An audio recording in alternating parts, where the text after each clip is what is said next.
like to express our deepest gratitude for your kindness and support. I thank the attendees at my daughter's funeral. My daughter died at the young age of 27. She had type 1 diabetes since she was a teenager, and her life was shorter than her doctor expected. I was trying hard to hold back my tears, and my 4-year-old granddaughter was playing with her head in the casket.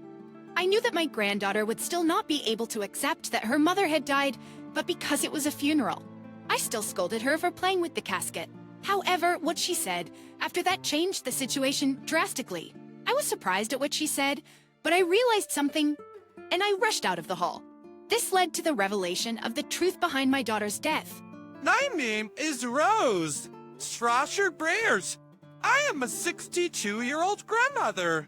Claire, you haven't had your insulin yet, have you? Not yet, but I'm feeling better today. Kindle, you often get sicker even when you say that. I'm getting anxious. I'm betrust by. My daughter has been staying in bed because she is sick, and her husband and I have been taking care of her. The name of her disease is type 1 diabetes. Diabetes is often thought of as a disease caused by lifestyle habits, such as eating too many sweets, but apparently there are different types of diabetes, and my daughter's disease doesn't fit into that category. The doctors were not sure what was causing my daughter's illness, but one thing that I can say for sure is that she has to inject insulin. I was in charge of her injections, and I do it 4 or 5 times a day. I don't inject only in the thighs, but also in the stomach and shoulders. I try to rotate the injection sites, but I cannot get used to the sensation of sticking a sharp needle into my only daughter. Every time I see my daughter in pain from the injections, I wonder if I had her earlier in life. Maybe she wouldn't have gotten sick like this. I got pregnant with my daughter when I was 35, and I got divorced. I raised her by myself after that. And she developed type 1 diabetes when she was still a teenager. When my daughter wanted to get married, I didn't object to it at all, partly because I had done nothing but make her feel lonely and go through a hard time. And so, those Max trees. I went to pick up Ruby. My daughter and her husband, Jackson, had a baby girl. My daughter was at risk due to her disease, but she was willing to take the risk and gave birth to my granddaughter, Ruby. She turns 4 this year, and she's been living a life free from disease. My teacher brought her doggy to my kindergarten class today. Oh, you saw it again? My teacher said that her doggy died at home yesterday. My granddaughter is a normal girl, but she has one ability that sets her apart from the rest. She can actually sense the thoughts and feelings of animals and people who have just passed away. At first, I was dismissing it as just an imagination of a small child, but as I heard similar stories over and over again, I realized that she can really sense the feelings of deceased animals and people. I thought it was a little creepy, but she always seemed to sense only the thoughts of the kind spirits, and she has never suffered any damage because of this ability. I adored my granddaughter, who's just a really energetic and cheerful girl. However, every family has 1 or 2 things that can go wrong, and ours was no exception. Rose, may I have a word with you? That for me was my son-in-law. I told you to put the used injection in a proper bag and give it to me, haven't I? Will, I was going to do that later. What did you say? Are you making excuses? I had a little trouble with my son-in-law. He is a pharmacist, and my daughter's illness was the reason why he met her. He's letting me live in his home, but he is a bit overbearing towards me. I know that he is considering my daughter's condition and safety for my granddaughter as a medicine expert, but I have a feeling that those words were being used as an excuse to vent his usual exasperation. Rather than as a rebuke. Hey, Chile for feels to play be careful next time. He sighs deeply and leaves. Just when he finishes saying all that, he sighs deeply and leaves. I know that I just need to do better. I'm sorry, Alum. I don't think Jackson means to offend you. I know. I feel a little bit suffocated being under one roof with my son-in-law. Then one day, Rose, can I have a word with you? I was a little defensive when my son-in-law called me out with the same remarks as usual. However, it wasn't a scolding that day. I already told Claire, but I have to go out of the province for a while starting tomorrow. The injections you have aren't enough, so I'll give you more. I received the injectable medicines from my son-in-law, but I thought that this whole exchange was a little bit strange. You usually tell me to pick them up at the hospital, or you give them to me along with the prescription, but you're giving me just the injections this time. My son-in-law, who is a pharmacist, had thorough control over the medications my daughter took. Even if I had a prescription from the hospital, let alone over-the-counter medications, he would not be comfortable unless he had me, who is administering the medicine. Check it. I'm busy this time, so you don't have to check the medicine, but please put the used injections in a proper bag and leave them in my room so Ruby won't touch them. Injections are a dangerous commodity, so please keep them under control. I understand. I took the medications from my son-in-law and made sure to administer well as I was told. However, when I think back, I wonder if things would have been different if I had pursued the discomfort more at the time. A few days after my son-in-law left the house, my daughter's condition began to worsen day by day. At first, I thought she was just not feeling well, but gradually, she became unable to even get out of bed, and I decided to discuss with my son-in-law. Exon, Claire doesn't seem to be feeling well. What should I do? Please calm down. Please calm down. Are you administering the medications I gave you properly? I still remember that there was a short pause before my son-in-law, who was on the other end of the phone, answered. Okay, then please go to the big hospital instead of a clinic that we usually go to. I'll call them myself, and they'll put you right through. I took my daughter to a remote university hospital, just as my son-in-law told me to do. However, my daughter's condition was far more serious than I had thought, and the doctor told me that she had to be admitted to the hospital urgently. Of course, I told the doctor about my daughter's injections, but he told me that if the pharmacist gave me instructions, then I should follow them. I was giving my daughter the usual injections with the hope that she would get better soon. However, her condition worsened over the next few days, and she began to spend most of the day sleeping. Mommy, ang yintain! I'm okay. I'll get better soon. Let's go play again. I watched from the sidelines as my daughter and granddaughter conversed, but that was the last time I heard her talk.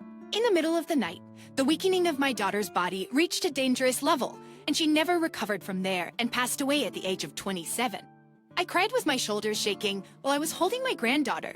I became emotionally unstable and cried my eyes out whenever I remembered Claire unexpectedly. It seemed that the hospital staff called my son-in-law, and I was told that he changed his schedules and he would come back here in a few days. I regretted so intensely that I had given birth to my daughter with a body that could not defeat the disease, and I began to feel that I could not face my son-in-law, my granddaughter, and my daughter. However, my granddaughter was always by my side, supporting me in my grief, even though she is very young, just a few days after my daughter's death. I was calming down little by little, and I was busy preparing for my daughter's funeral.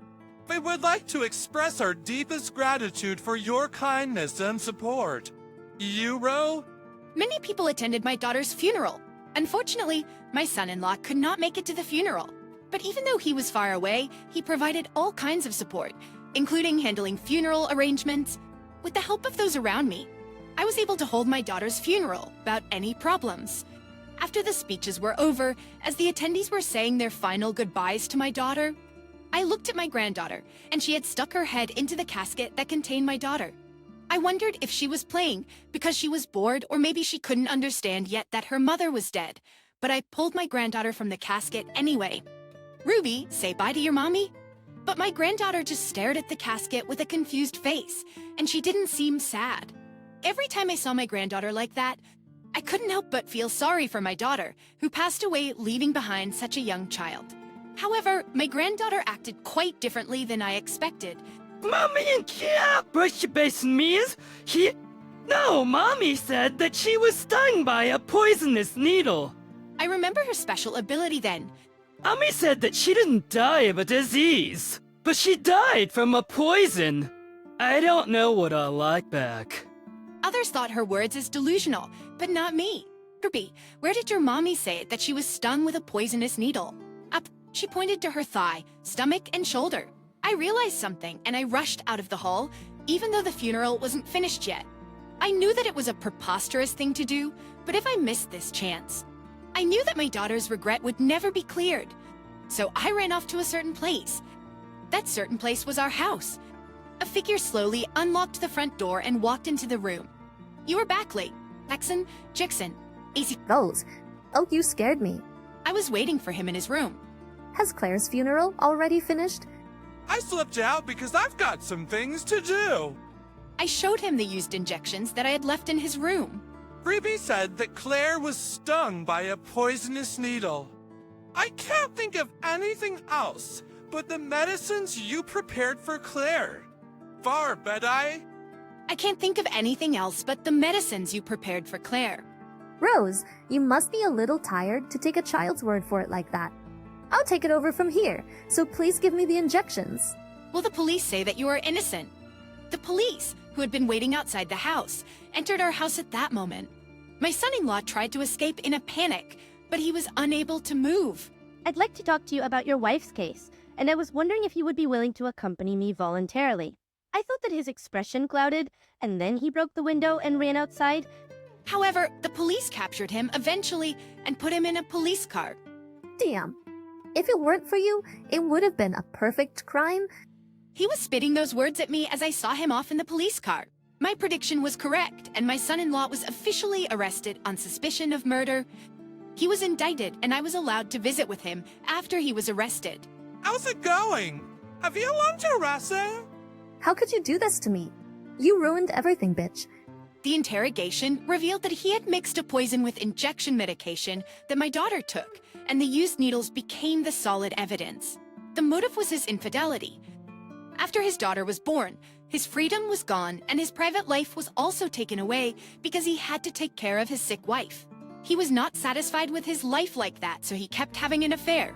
The reason why he was gone for a while this time was because he went for a trip with his lover.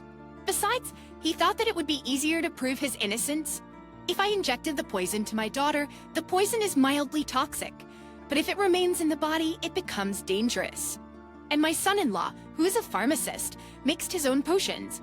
He thought that he didn't have to do anything with the dead body because it would be cremated anyway.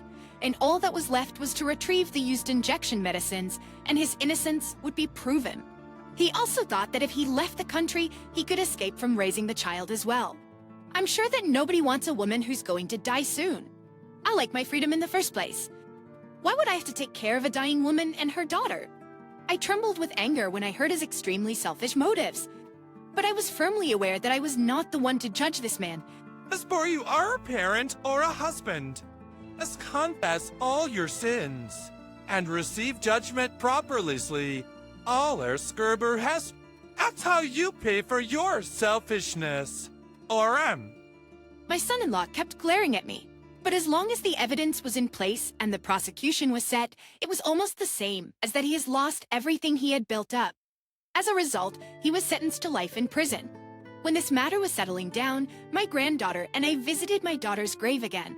I told my daughter in front of her grave about what had been going on with us and also about what happened to her ex-husband, and we offered her some flowers. I closed my eyes, and I mourned my daughter who passed away at the young age of 27, and I wished her to rest in peace. After we came home, my granddaughter was looking for something in the closet. "What are you doing?" Mommy said to open this when we get home. The thing that my granddaughter pulled out of the closet was an aluminum can as big as her 2 hands. It said to Ruby on its surface, in my daughter's handwriting. The contents were a series of DVS, all of which were video letters from my daughter to my granddaughter. My daughter didn't leave the messages only for her daughter's birthdays every year, but also for when her daughter is lonely, when she is having a hard time, when she is anxious, and when she does her best, etc. In the first DVD, she was talking about herself who's going to die before me, and her intention to entrust her daughter to me, not her husband. I'm sure that somewhere along the way, my daughter must have sensed that she wouldn't be able to watch her own child grow up, and she was desperate to leave something behind. I'm going to follow my daughter's example and do everything I can to help this girl, even though I'm 62 years old. I'm taking care of my granddaughter as if she is my own daughter, and we are living peacefully,